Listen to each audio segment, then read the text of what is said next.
Party సమన్వయకర్త అయిన మనుమూలు శ్రీనివాసరావు అనేటటువంటి నేను ఈరోజు మార్చి 19 చీమలపాడు గ్రామంలో జనసేన పార్టీ కృష్ణా జిల్లాలో ఫస్ట్ దిమ్మ దగ్గర కూర్చొని జన సైనికులతో నా సొంతంగా నా దగ్గర ఉన్నటువంటి ఆధారాలతో కొన్ని నా దగ్గరకు వచ్చినటువంటి ఆధారాలను బేస్ చేసుకొని నేను ఆరోపణలు చేస్తున్నమాట వాస్తవం. దీంట్లో ముఖ్యంగా నాకు ప్రాణహాని ఉంది, థ్రెట్ ఉంది. నాకు ఒక వ్యక్తికి సుపారీ ఇచ్చారు ఎమ్మెల్యే గారు, ఒక దళిత యువకుడికి పల్లికంటి డేవిడ్ అనేటటువంటి పెద్దవరానికి చెందినటువంటి అతను స్వయానా చెప్పడం నాకు జరిగింది. మీరు కూడా సోషల్ మీడియాలో చూశారు, అతనికి పేమెంట్లు ఎట్లా జరిగినాయి, ఏంటి, ఎవరి మీద దాడి చేయమన్నారు, ఇవన్నీ కూడా హల్చలైనవి. మేము లైట్ తీసుకున్నాం, కానీ జరుగుతున్న పరిణామాలు చూస్తే అట్లా ఉండట్లా.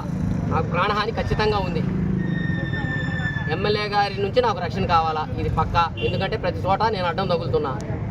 అవినీతి అక్రమాలకి గోపాలపురం క్వారీ విషయంలో తగిలాం, సీసీ రోడ్ల విషయంలో తగిలాం, అన్ని విషయాల్లో తగులుతున్నాం మేము. కాబట్టి ఆయన టెర్మినేట్ చేయాలనుకున్నాడు నన్ను భౌతికంగా.